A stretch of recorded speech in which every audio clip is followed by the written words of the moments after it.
Assalamu alaikum wa rahmatullahi wa barakatuh. Welcome to our 11th episode of Revert's Reality here on our Embrace Facebook page. Ooh, that's not good. Okay, so we don't have all the, you have to change, oh, there we go. Okay, good. Okay, so how's everyone doing? Assalamu alaikum. Wa alaikum salam. Doing good, alhamdulillah. We're still waking up. Alhamdulillah. So today we have some special guests that are not foreign to our show. Alhamdulillah, we've had them in the past. Brother Kenneth Misurella and Brother Daniel help me. Okay, he doesn't want to help me. Okay, so Brother Daniel from Pennsylvania. So today's topic is, where do I look? And so if you have noticed with all of our topics, we like to keep it a bit in the secret in terms of for you to take a minute to kind of, not guess, but kind of think of what are we talking about.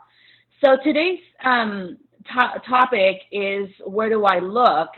And I was asking my son last night, what does this mean to you? And he got it on the first try. He says, oh, when you guys become new Muslims, where do you look for knowledge? And I said, bingo. I said, if it was a contest, you would have won, but you didn't win anything here today. Anyway, today is very important. It's a very serious topic for all of us. For many reasons, and our guest and Sister Orenda, my co-host, and I will talk about this because many times we come in and it's not very often that we are able to transition as far as going to the mosque very frequently. Every circumstance is different. Every shahada is different. Resources are different. So as far as that goes, we're going to talk a little bit about how that goes in this new era that we're living in, which is the online era. That, alhamdulillah, it facilitates us to be able to acquire knowledge. But we have to still be very, very cautious and careful when it comes to what knowledge are we obtaining. So we're going to do a little introduction just so you all can see that we all come from different walks of life, and also our journey into Islam is obviously in different stages. I think the newest shahada on here is Brother Daniel, mashallah. And yet, even though Brother Daniel is the newest, I personally have seen an immense amount of growth, not only since he joined Embrace, but even before. He took it very serious to, to learn about his deen, to learn the essentials, and even furthermore, seek for the knowledge that he needs for this journey of a lifetime. Then we have Brother Kenneth, who's been a little bit older, as far as his shahada goes, if I'm correct, about 8 years. And then it's myself with almost 14 years, 13, 14 years. And then there's Sister Orenda, mashallah, who's our senior in terms of shahada. She's been Muslim the longest. So I want to start with Brother Daniel, just because he is the youngest of the pack today. And mashallah, he is also one that has really dived in this issue of acquiring knowledge. How difficult was it for you upon embracing Islam? Inshallah. Just to make sure you can hear me okay? Yes. Alhamdulillah, I was having a little difficulty, so forgive me. But alhamdulillah. Alhamdulillah, thank you for inviting me for this talk. Alhamdulillah. For me, I think in a 21st century world, it's very easy for us to come across knowledge, but in the same case, I think it's very difficult for us to have incorrect knowledge out there. I think the main hassle that I sort of dealt with was in regards for the sectarianism that does sadly exist inside of Islam.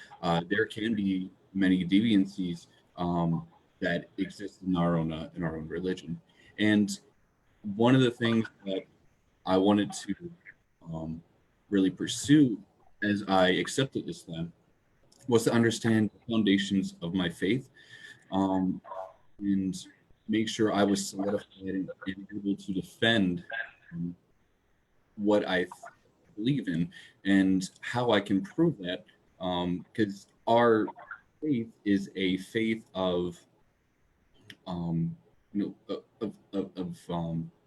you know, of proofs. We have valid sources, and we have, you know, the only scripture that is stayed in its authenticity, you know, and especially for, you know, 1400 years, you know, to fall back on and to look at for guidance. But I think that is, with me being a Muslim now for 3 years, there's been plenty of challenges and resources and people and brothers and sisters that I've taken knowledge from and guidance from. So I think it's very difficult to pinpoint it on one in particular source. But the one thing that will always guide is, of course, the Quran and the Sunnah of the Prophet Sallallahu Alaihi Wasallam. And by wanting to increase yourself in knowledge and making that dua that Musa had made, you know, oh my Lord, increase me in knowledge. You know, Allah will guide whoever has that intention to want to increase themselves. MashaAllah, tabarakallah. That's amazing, brother. And you said a couple of key factors that was one of my main reasons. And for me, it was a little bit different because I was forced, kind of, when I was let go of my job. I had 2 years of being unemployed, and I had the opportunity to start gaining knowledge online. I came across a very nice group, mashallah, that was based on the Sunnah, and so it was very wonderful. But you mentioned a very important factor of why we need to acquire knowledge, and it's, I wouldn't say so much defend, but to educate those that surround us on this new decision that we've made, right? This new way of life.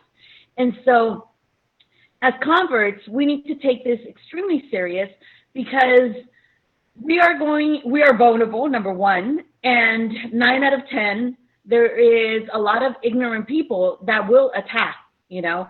For us sisters, we have a headscarf that identifies us immediately, right? And for some of you brothers like yourself have a beard, and if you dress, you know, cultural attire, then obviously you will be identified.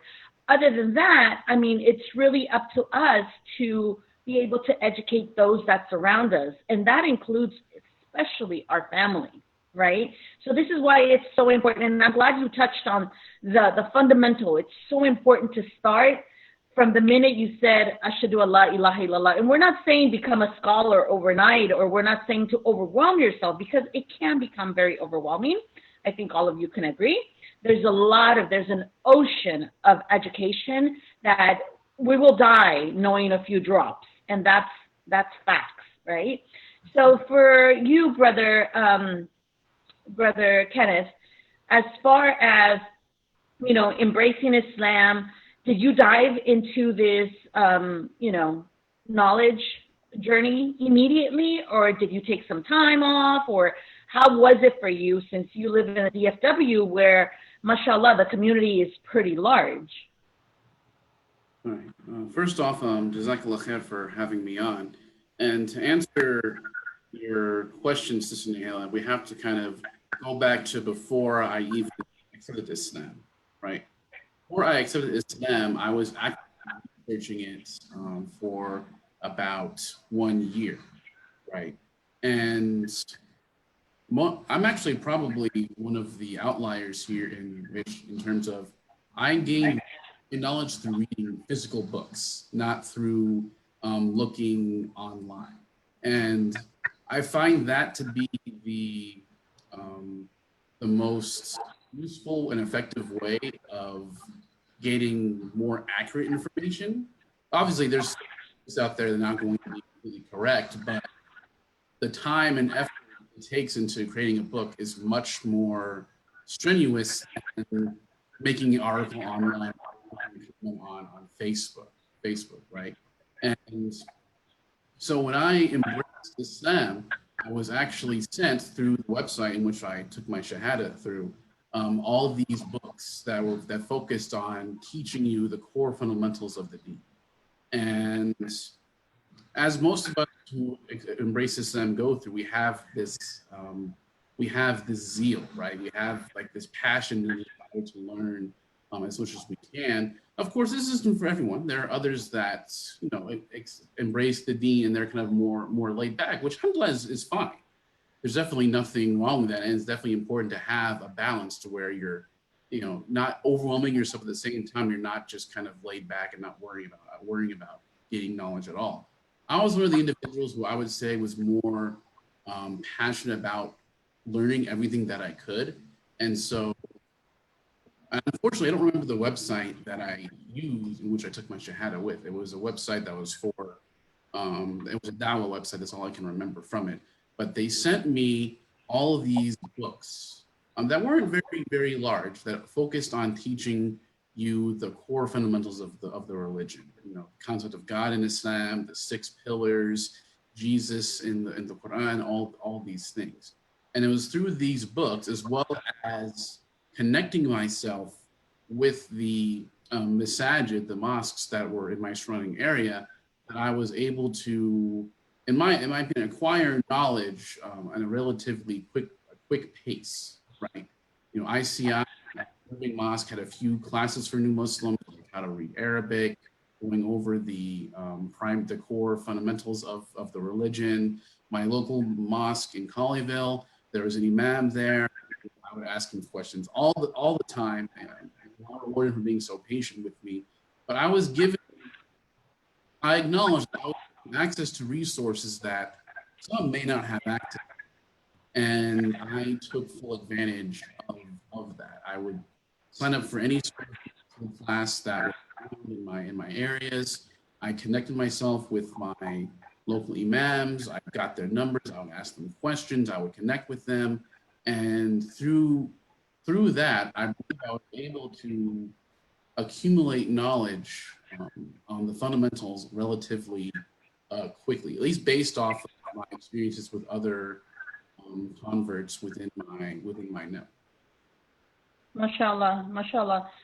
That's wonderful. You mentioned a lot of very important factors of every Shahada should consider or write down. Number one, accessibility. If you have accessibility to people and books and online,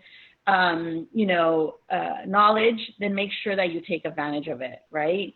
Connecting with those people is crucial. It's very important. And what does that mean? Connecting, sometimes we have to let go of the old and embrace the new. And that means also our circle of friends, right? Sometimes our family, we can't do that.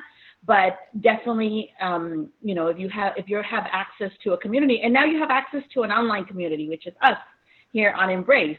So you do have a community, you do have, a family that you can engage with. And so make sure that you stay connected. We are pretty accessible. All of us are members of Embrace. Brother Daniel is a co-lead of the Pennsylvania, and all the rest of us are here in the DFW. But as we continue growing, make sure that you stay connected, and make sure that if you do have that access, that you do take advantage of it. Now I'm gonna now move to Sister Orenda, because she comes from a different era, right? We're talking about converting 20 plus years ago. So for all of us teens and still children in Islam, it must have been completely different. And I'll talk a little bit about how it was for me coming into Islam, but I want her to share her perspective and how that was looking for knowledge at the time when you embraced Islam. Sister Orenda? Sure, thank you. Assalamu alaikum, everyone, and thank you for joining, whoever's on here live with us. Yeah, from my time, I've been Muslim, alhamdulillah, not 60 years, 26 years. And, it's definitely different from now. Back then, you know, we had beepers on us, and cell phone was very not common, and it was like a flip phone. There was not internet access as much. If there was at that time, I wasn't on it. I didn't even know it existed very much.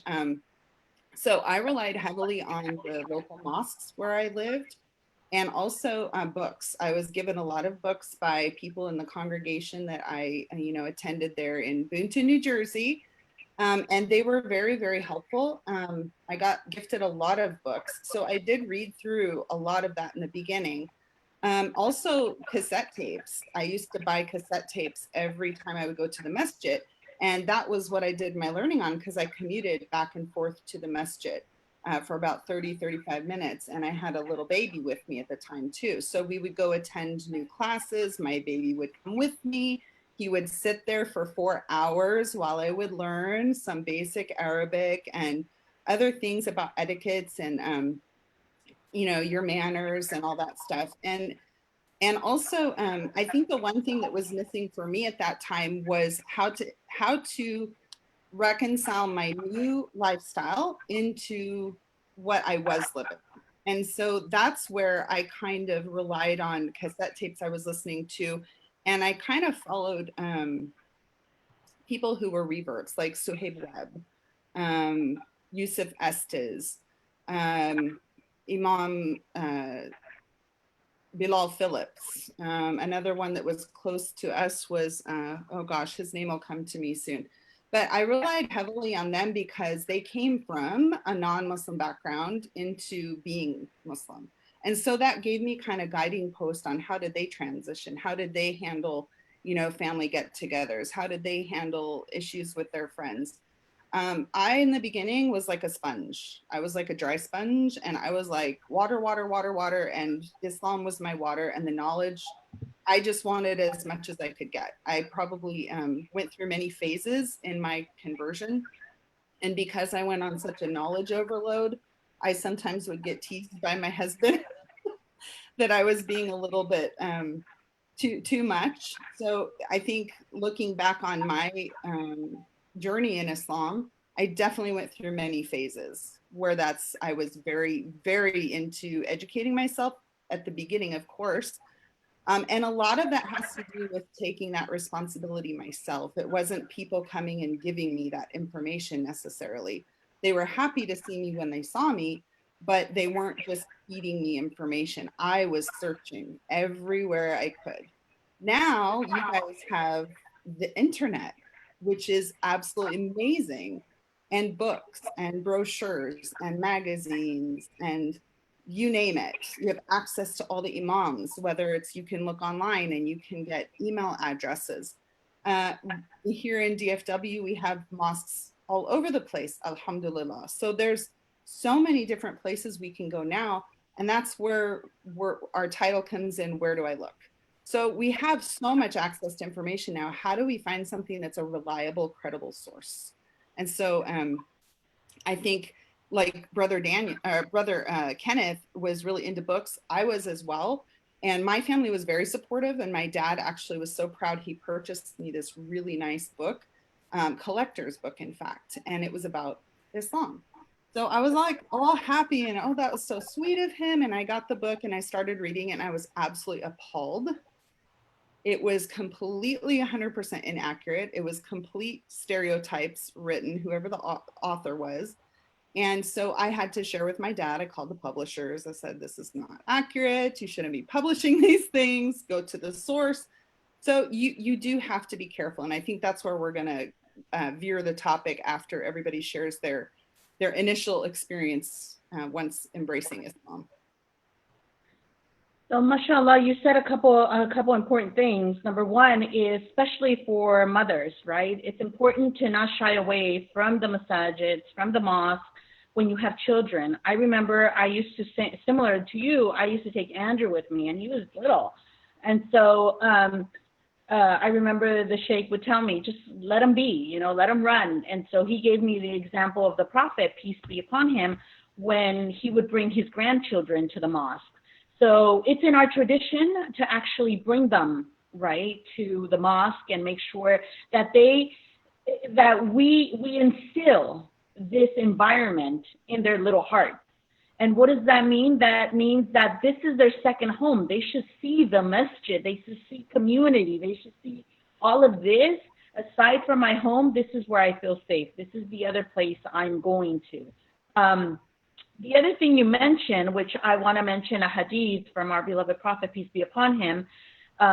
He says, narrated by Abu Huraira, whoever takes the path upon which to obtain knowledge, Allah makes the path to paradise easy for him, right? And so you said responsibility. It is our responsibility, right? We oftentimes want to be spoon-fed about any topic and about everything. And so it is our responsibility. We want Jannah, right? You, Sister Orenda, are not going to be able to take me to Jannah. I have to do it with my own means and actions and what have you. Therefore, you said a key word, responsibility. And so that takes me to my next question, as far as, you know, so it's our responsibility to acquire this knowledge. How do we go looking for this knowledge? Like, what are, if I can start with Brother Kenneth, what are some key factors that we need to look to make sure that we are staying on this right path of al-sunnah, right? That we make sure that if something doesn't sound right, we feel comfortable enough to ask. That's why community is so important. That's why accessibility to masjids is so important. That's why having those connections are so vital, especially when you're new in the deen, because when you hear something, and I'll give you an example, hurting ourselves. Nowhere in Islam does it say that we hurt ourselves in any way, shape, or form, right? And I'll say that because of myself. I remember the first time I saw a video that was sent to me, and I was appalled and I was scared. What did I just come into? And it was really an old high school friend who sent it to me, which was of a, not even tradition, but an act that some of another sect does of hitting and bleeding themselves, right? So they send me this, scared for my safety. You know, are they going to do this to you, or are you going to start doing this to you? What about Andrew? Are you like? They were so confused. And so at the time, I didn't have the knowledge. I was scared too. You know, I was like, oh my God, this is scary.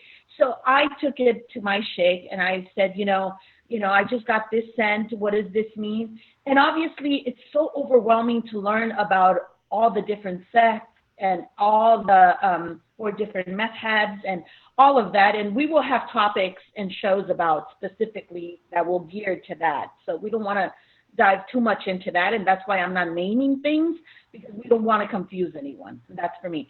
But in other shows, inshallah, we'll bring it up, and we'll bring scholars that will help us kind of dissect all of that.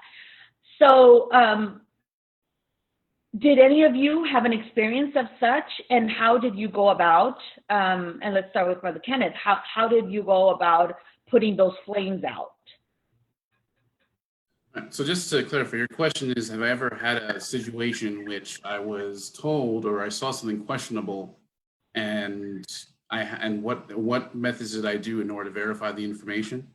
Is that the right? So basically, the initial question that I was asking before I gave this example was basically, what are some of the red flags, or what is something that you know based on your basic Islam or based on what you have learned? Because a lot of us, and I would say a good number of us, prior to embracing Islam, we actually study Islam, or we actually look into it enough to know that it's a religion of love, of peace, and that, you know, charity is important. I mean, if we just look at our 5 pillars, that speaks for itself. You know, when we talk about charity, when we talk about, you know, praying, how important prayer is, and pilgrimage, what a sacrifice that is, and how beautiful it is to go back to the house of Allah. So we basically know, out of the 5 pillars, we know that Islam is peace and love, and it's something wonderful, right? So how would you, for any reverts that are watching, how would you advise them, or did your young Shahada, how did you identify something that did not sound right? So I think it's a very good question. It's also somewhat difficult to answer, because I think for a lot of us, identifying red flags has kind of become more of a feeling that you have, right? It's less of a skill and more of something that you develop over time. And I think the best way to kind of develop that intrinsic instinctive skill is to first educate yourself, like Sister Haley mentioned. Get yourself on the core basics of Islam, the core fundamentals of the religion, right? And also, alhamdulillah, one of the best things about learning our religion is we have pure sources, the Quran and Sunnah. Anything about Islam has to come from those 2 sources in some way, shape, or form. And so one important thing we need to understand is whenever anyone tells you anything, don't be afraid to ask them, where did you get that from? Is there a hadith about that? Or is that somewhere in the Quran? Because you find in the Muslim community, everyone wants to be an imam, right? Everyone wants to be that sheikh to advise you, especially for converts. People are drunk on the idea of teaching new Muslims for some reason. I don't know why, but Muslims get so excited about the idea of teaching a new Muslim what's right and what's wrong. But the problem is, I would say the majority of Muslims, even practicing Muslims today, learn their religion culturally from their parents or from their culture. So they will tell you things that are purely cultural and are not from the religion. Now, the question is, how do you identify those red flags? As we go into the importance of kind of educating yourself on the core fundamentals of Islam. So if someone tells you something that seems to contradict those core fundamentals, that's when you ask questions, right? To give you all an example, I remember during my early years of Islam, I was told that anything that a child does that is wrong, the parents is punished for that wrong action or whether that child is an adult or not, anything that child does that is wrong or immoral or is haram, the parent gets punished for that. And when I heard that, I was confused, because I was like, from what I understand, everyone in the Quran says that no one is going to be held accountable for someone else's deeds. You're only going to be held accountable for your own actions. So it didn't make sense to me, based off that fundamental understanding, that someone would be punished for someone else's actions. So what I did was I approached I didn't get into it. Very important for me to mention here that sometimes you have to know who you're speaking to. If who you're speaking to, if you ask them a question, it's going to trigger an argument. And many times it's best to keep your mouth shut and instead wait until you can ask them someone with knowledge, right? Don't immediately say, where did you get that from? Don't approach that person like with this confrontational attitude. Then you're not going to learn anything. You're just going to create an argument, which is something that we should avoid. Instead, what I did was I said, oh, okay, I didn't know that. And then afterwards, when I was with one of my imams, I asked him, and he clarified for me. He told me that, no, this is not completely true. Now, teaching someone knowledge that is incorrect, and then they implement that incorrect knowledge. So, for example, if you teach your child that it's okay to, beat someone up, or it's okay to harm someone, and you should, and they go and do that based on what you taught them, then yes, you're accountable for teaching them incorrect knowledge. But if you teach your children Islam to the best of your ability, And then when they become, officially adults Islamically, they hit the age of puberty, and they start going against that and start implementing their own actions, you're not held accountable for that.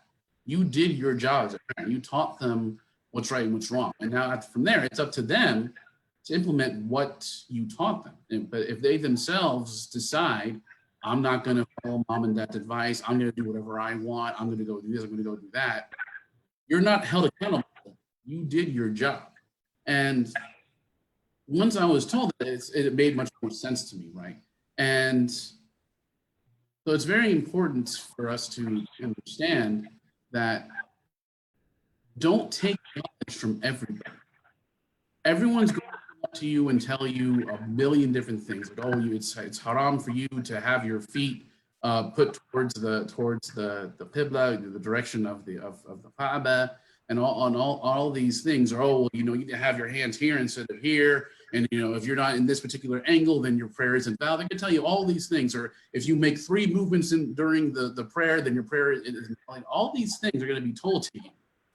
So it's very important when you're confronted with those situations, validate those sources, whether it's by asking the person if that in a respectful manner, or going back and asking someone of knowledge, or if you don't have any man within your area, either there's plenty of sources, like I said, a hadith, of books of hadith that you could look into, or what have you. And inshallah, I also talk about online resources, but I think that's also a very important discussion to have. How I would answer that question, Sister Nahela. Yeah, Jazakallah khair. Thank you so much for that. And so you mentioned a couple things that I have to reiterate as far as Dalil goes, right? So that's one of the things that actually attracted me to Islam, the fact that I was able to ask. Unlike Catholicism, I was always told to just believe, right? And you don't ask questions, you just believe. So one of the things that really attracted me personally was the fact that the sheikh would say, write down all your questions. So next class, you have all your questions. And so I always question. It's okay to question. It's okay to ask in a respectful manner, right? The Prophet ﷺ says, even when we have advice, right, we're supposed to say it in the nicest, kindest way and pull each other aside. Do not humiliate anybody. Do not think that because you know a hadith, that you are going to humiliate somebody, or that you know more than this individual that just came into Islam. We are all going to make mistakes, left and right. And the most important thing is for us to rectify and try not to make those mistakes again. So the other thing that you mentioned that I thought it was important was culture versus Islam, right? I've heard this many times here in the U.S. that many of the brothers and sisters do not start learning their deen, even though they were born into faith. They do not start learning about their religion until they come here, whether it's because they're solo or because, they're in a moment of desperation, and they feel lonely, or what have you, or they start building a family here.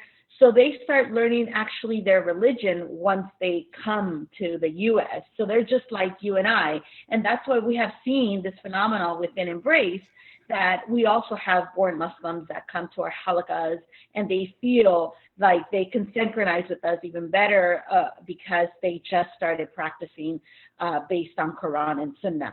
So it's okay to ask questions.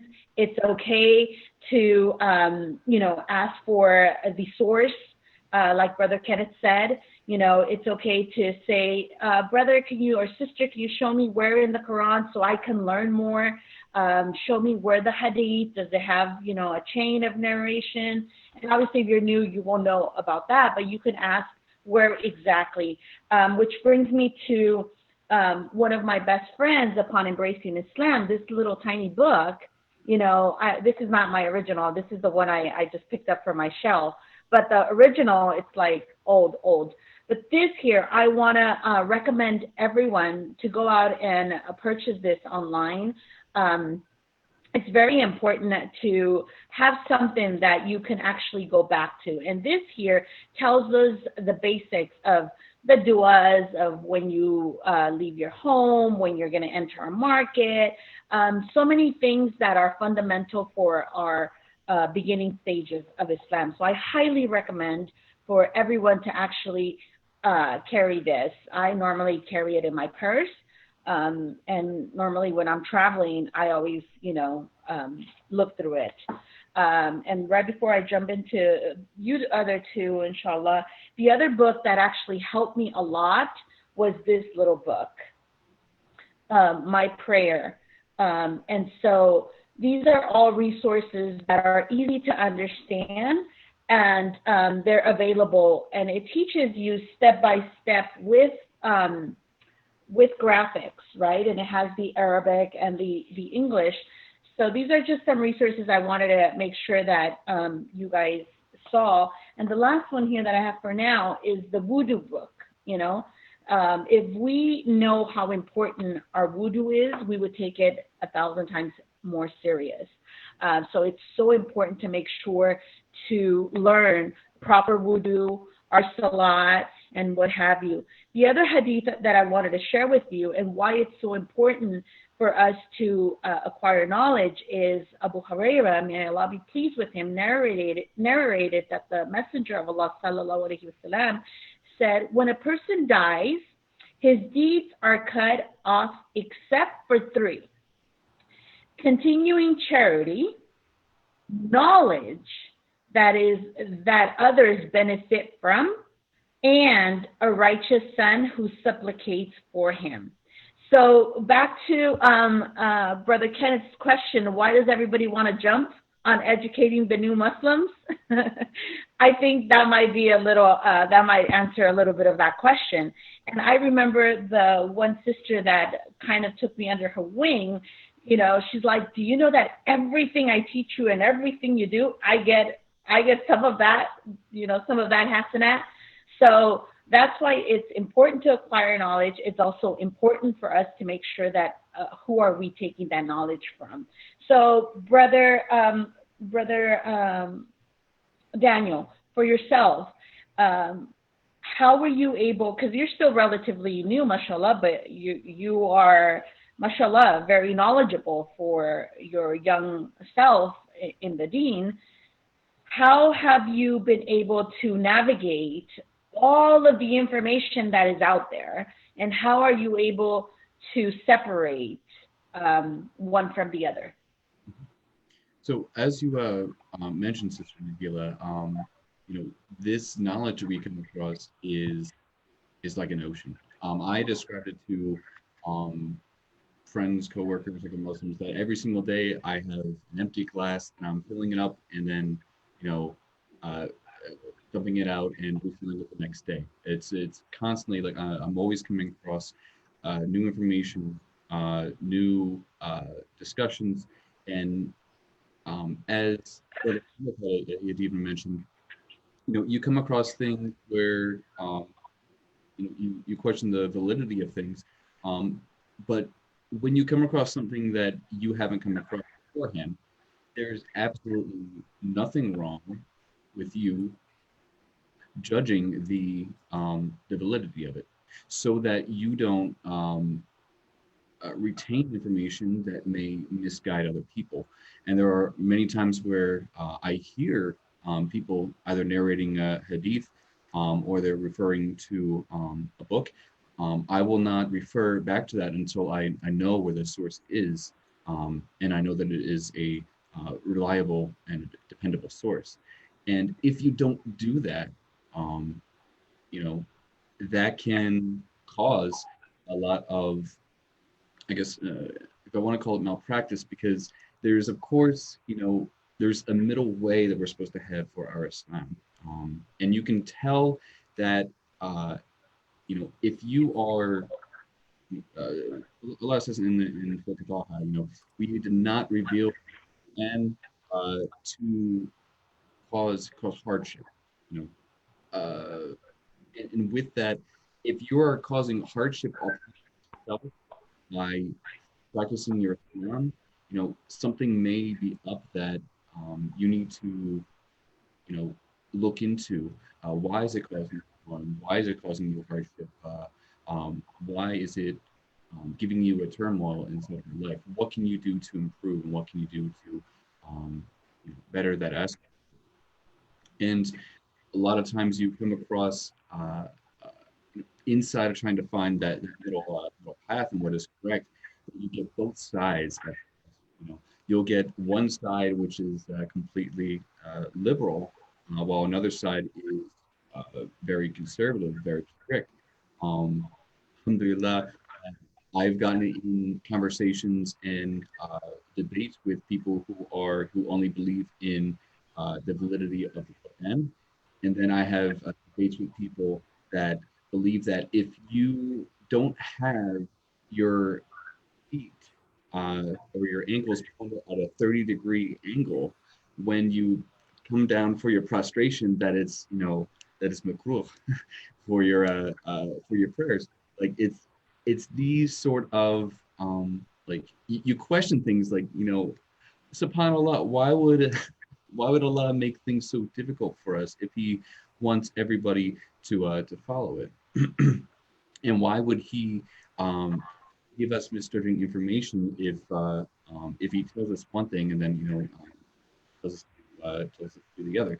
That's not the way to go about. That's not our and there was another point that I wanted to mention, that one of the things that I know from everybody, and also myself included, is that everyone, when they wanted knowledge, went to the mosque. They studied with the most learned people there, usually the sheikh or the imam who was there. They studied Arabic, and they constantly read and came across new information. And you'll recognize the people who are the people of the Quran and the Sunnah by realizing who's coming in and out of the mosque. Those are the people that in most cases will be able to guide you and will be able to support you and show you onto the correct path. And alhamdulillah, I lastly just wanted to comment that, especially me as a new Muslim, knowing that and I will say hardship, because it doesn't for me, and it's still a struggle, or there are some hardships to make sure that I have proper knowledge and I'm not giving incorrect knowledge to other people as well. But because of that vast benefit, I want to share the ease that I have now, knowing proper information, by giving it to other people who are new to Islam, so that not only do I also get the benefit for that, but it's also, is that not the true value of having knowledge or having an education, to share that with other people in the same way how somebody has done that for you? I'm doing that. Jazakallah khair, Brother Daniel, for that. Sister Orenda, how was it for you? I mean, I know you said you listened to a lot of cassettes and a lot of books, so I think that was a complete different time. And was it a little bit more safer than today? I would say it was safer in terms of the fact I wasn't on information overload, where now I could be fully on information overload. And it's hard now, because when I tell my kids, like, when they go through high school, we don't date, we don't go to the proms, we don't do all this stuff. Well, why?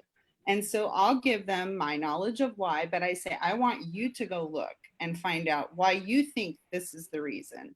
Because I want them to think for themselves. So definitely, I tell them, whatever you find, bring it to me. I need to make sure it's something that's accurate, reputable. So you can definitely see where people can get steered in a very different direction on the internet. So it is something to definitely be concerned about, just like one of our viewers here had mentioned as well, how the internet, there's a lot of misleading information out there. I always go back to hadith that in Al-Bukhari that says the religion is one of ease and not restrictions. No one tries to make it strict or difficult, but will be overcome. Therefore, do what is right and do what you're capable of and be happy, and seek help by performing prayers. So in my early days, I think my overload was the cultural aspect of Islam, because I was in a relationship, and I am married to my husband, alhamdulillah. But it was, they came from a different country, and they do have the basic knowledges of Islam, but it's not so much what I was learning. So I was like this knowledge seeker. And so everything I'm learning, I'm trying to implement it. And then I had questions. Well, why do you do this? You're not supposed to do this. Why do you do this? You're not supposed to do this. And so it helped open up. And my husband will say too, sometimes when we have these discussions with our kids and whatnot, my journey helped him become a better Muslim, because he wasn't just living through that daily life. He was doing his basics, but he wasn't really absorbing that knowledge and to trying to implement it every minute. So that was definitely a plus there. But I did run into that cultural aspect. So as an example, just the community I was around, I didn't know any converts or reverts for many years. And so it was all immigrant Muslims that I was around for probably a good 5 years. And when I had my first son, I was told by multiple people, oh my gosh, you have to put this on him. And they would give me these little amulets and little eyeballs and taweez, like written Quran and a thing, and a dried piece of bread to keep the jinn away. And if I would take him out of the bathtub, and I'm telling you, this caused me a lot of stress. So I'm sharing this so that this is just an example of how we can be overwhelmed with something that doesn't have base in Islam. And I would bring him out of the bathtub, and literally you have to dress him and put that on immediately. And if I would forget to put it on him, it was like, oh my goodness, put it on, put it on, put it on. So it was like, it gave me so much stress. And when I started, and then I said, okay, I have to learn about this. I don't read it. I haven't learned anything about this in my classes. Why is this? And so after feeling too much stress over this issue, I went and I asked my teacher. And that was the person that had the most knowledge in the masjid. And that was the person I was learning with. And I, if they can't get me the answer, they'll get the answer for me. And I learned this is a form of shirk, which is one of the biggest sins in Islam. And it's something that's been done for generations. And so this is something that helped open eyes because of my seeking knowledge. And a very important part is you're going to find yourself sometimes, especially sisters, mostly in cultural Islamic situations. And it's very important how you handle the situation. So instead of attacking, well, this isn't right or whatever, you have to address it in a very, very educated manner and very calm and collected manner in terms of you're really trying to get this information and the proper knowledge, but you want to share it. And that's simply what I did. But I found myself in a lot of those situations early on. And that also kind of, when I realized certain things like that was tainting my knowledge and my journey and my feelings, it made it feel so overwhelming because there's so much information anyway. And then to have that additional burden, feeling like I was doing something wrong in every step I take or breath or something, it's just, it was really overwhelming. So that even made me even more inclined to do more learning and ask more questions. And just like Sister Nahela said, and Brother Kenneth, asking questions is so important. Anything that comes to your head. And I've reiterated that to my mom, who converted. She's 75 years old and watched me for 25 years. And alhamdulillah, she accepted Islam a little over a year ago. And for the first 8 months, she just never asked me any questions. She would go along with me to all the meetings, and she's absolutely amazing with her prayers. But I was like, Mom, don't you have any questions? And so she was afraid to ask questions. And, you have to just really make people that are new Muslims be aware that it's important because this is part of your journey and you can't get to that final destination, which you're never going to with knowledge, but that destination of being more comfortable in your new deen, your new lifestyle. Yeah, subhanAllah, that's amazing. because I went through something similar with the whole eye thing. And again, some cultures implemented more than others. But I remember this one sister, like she gave me a chain for Andrew and the little heart said Allah. And so it was gold. And then I remember another sister, when she saw it on him, it's like, no, boys can't wear gold. And I was so confused. I was like, wait, this sister just told me to put it on, and you're telling me he's a boy and he can't wear gold. So I was so confused, right? And so, subhanAllah, this hour went by so quick, and we'll probably just go over a couple minutes since we started 5 minutes into the hour. But a couple things that I want to stress that I think all of us kind of agree, and some of us mention, is how important it is to remember that Islam is supposed to be easy. Islam is supposed to bring sakina, tranquility and peace into our hearts, and through prayer, into the remembrance of Allah, through dhikr, through the remembrance of Allah. So we need to be able to be easy on ourselves as well, right? We want to learn everything within the first weeks and months, and that's unattainable. Just definitely not. We don't start in kindergarten with college curriculum. Impossible. We go gradually. So I think that's something that we really have to remember when we think about knowledge. But the other thing that we have to remember is that we have to be consistent in wanting to learn, right? Even though our iman goes up and down and it's a roller coaster, and one day we're feeling a certain way. Just before I came on, I was telling you guys how it's been a very emotional week. And so, we have to make sure that if we feel, at any given time, overburdened or overwhelmed, we need to step back and make sure that we do self-care. Right, and that's why Revert's reality is not we mention a few hadiths and ayahs, but it's solely to have this conversation, a conversation that we feel safe, comfortable, and that we're talking based on our experiences, right? We do have scholars, alhamdulillah, at Embrace, that can answer a lot of the fiqh questions and what have you. But here we're having a conversation.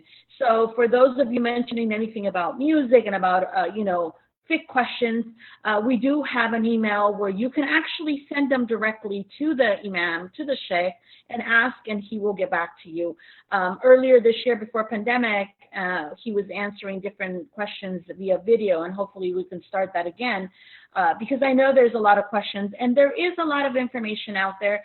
But again, that question of what do I take, what do I leave, what is questionable? And so all of you also mentioned the fact that we need to continue questioning, and we have to question one another. It's okay to question. I've been questioned. Well, do you have a reference, especially when I just say a hadith? Do you have an actual reference? Is it Abu Hari? Is it Muslim?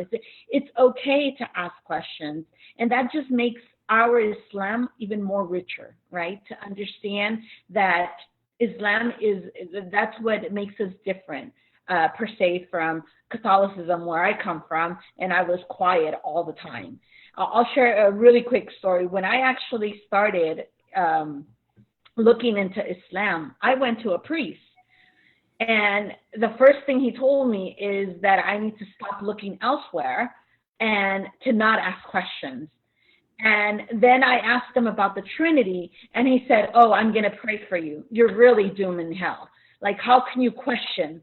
And so that just took me out of Catholicism altogether, and I never returned after that. But it's those things, like Kenneth said, that gut feeling, that feeling that we have, it's there for a reason. When we start feeling uncomfortable about a certain practice that we're being told to do as new Muslims, the question should come is like, okay, well, if that person is difficult, because there are some people that are difficult to communicate with, and they just want it their way or the highway, we need to pick our battles as well, like Brother Kenneth said. Not everything is a debate. Not everything is a fight. I'll get back to you on that, or, we got to use our hikmah, our wisdom, right? And we have to say, you know what, I'll research on that. Let me look into it. And that gives that person also, the the actual knowledge that there is more to it than just what someone says to you. So last but not least, I want every single one of us to, mashallah, we always have a good number watching, and obviously this is shared onto other pages. So any last words of advice when it comes to knowledge in our different stages, right? Brother Daniel being the newest with 3 years, mashallah. What is some advice that you would give to either your young self or a new shahada that is watching this about knowledge? One of the most important pieces that I had received, I think it was mentioned, I forget who mentioned it earlier, was don't overburden yourself. And that's what had been told to me when I became a new Muslim, because I spent so much time in the mosque, I spent so much time reading, I spent so much time looking into everything and questioning everything, and asking so many questions, as new Muslims do. But as you, Nahela, we can't go straight into college education, in kindergarten.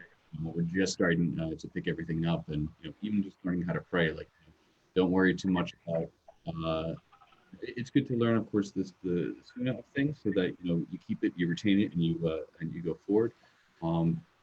But don't overburden yourself to the point where you're going to burn yourself out and actually do more harm than good with the knowledge that you pick up. Jazakallah khair. Sister Orenda? Yeah, so one things I wanted to reiterate on this is you're going to learn different things along the way. You might get off track a little bit. You might learn something that wasn't completely accurate, but be easy on yourself and realize that you won't be judged if you didn't do it on purpose. So if you did something, for example, that you find out later was not okay, it's okay, because now I'm not going to do that anymore. And so understand your journey in Islam will be a journey for your entire life. And so to not be too hard on yourself. And dua, cannot state enough about dua. Always pray to Allah and ask for the proper guidance. This is what is going to bring you to the proper sources, inshallah. And if you do get off track, as I said, just realize that you're praying for that guidance, and inshallah it will come your way. Jazakallah khair. Brother Kenneth? Yeah, so I have just two pieces of advice. The first one is actually more of just a recommendation for those of you who may be into books and into reading.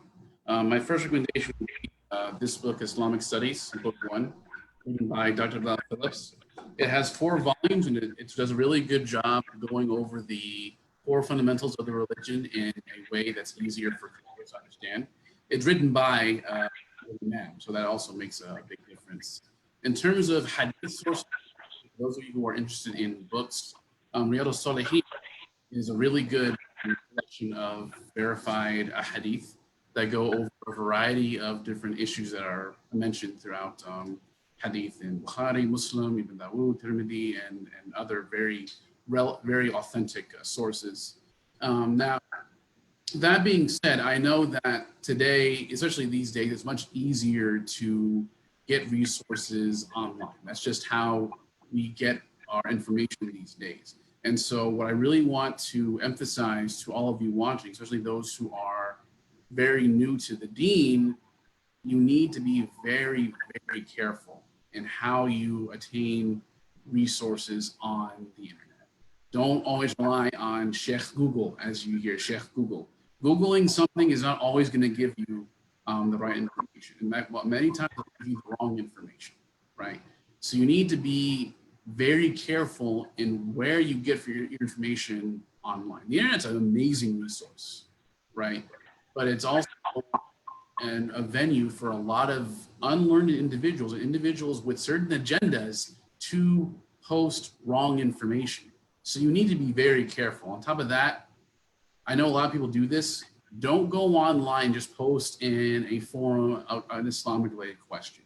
Just don't do that, because you're going to have everyone jumping on board throwing information out there that's completely unverified, because on the internet, everyone feels like they can just say whatever they want. I'll give you an example just to kind of highlight. This is somewhat a controversial issue, but it's still important to mention. Someone asked on yesterday on Facebook, a Facebook group, about what does Islam say about homosexuality, the act of same-sex relationships and sexual relations. And there were people on there saying Islam doesn't say anything about it. You can't find it in the Quran. And they made claims that, oh, well, Lut alayhi salam, he was talking about rape. He was not talking about same-sex relationships. And that's just, I'm sorry, but it's very explicit, right?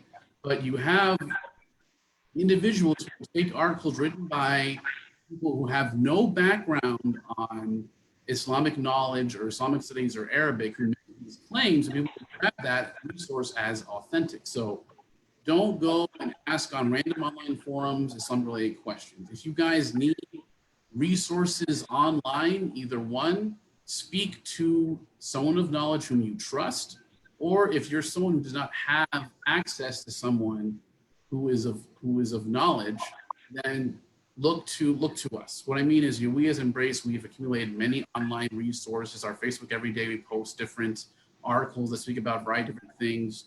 We have, alhamdulillah, a lot of converting imams within our network who can help you out. So if you don't have access to imams within your network, please don't hesitate to reach out to us, our website, embrace.dallas.org, and we'll be happy to help you out. But you have to be very careful when using the internet as a resource. Jazakallah khair for that. And so we're coming to an end, but a couple things that we just want to mention. So make sure that you are gentle, consistent, make sure that you're easy on yourself, do not burden yourself. Make sure that once you know that you were doing something incorrect, that you stop it and that you start doing the correct way. Remember that this journey is a lifetime. It's not a marathon where it'll stop at a certain time. It's a lifetime journey. Dua, a very important, Sister Orenda said, the recommendations that, Brother Kenneth said, and obviously reaching out to our different scholars that you know of. If anything, remember that you have us as a resource. You could send a message and we will find someone that can actually answer your question, inshallah. So if we're the last on your list, it's okay. But if we're on top of your list, that's even better, inshallah. And remember that we have all kinds of halakas on a weekly basis. So that's part of our mission and vision, to educate one another. And so let's make sure that, I hear this all the time, I don't know anything. It's your responsibility. Like the hadith that I read before, right? It's our responsibility to go and acquire that knowledge to, inshallah, make it to paradise, that Allah makes it easy. And just a reminder, tonight is Hadith Resh. Tomorrow is the reminder, our Friday reminder. And so there's a lot of, also Saturday, we start a new class, step by step, that Brother Daniel and Sister Vina will be leading that effort. So make sure that if you haven't registered, scroll down a little bit. The information is there. So as you could see, it's very important for Embrace to actually be part of your journey. And so do take full advantage of that. I want to end with a dua that our beloved Prophet, peace be upon him, used to say every morning. He would say, "Oh Allah, I ask you for beneficial knowledge, good provision, and acceptable deeds. Ameen." So with that, we want to end today. We hope you have the rest of a good week and a good weekend. Please join us. Until next time, Assalamu alaikum wa rahmatullahi wa barakatuh.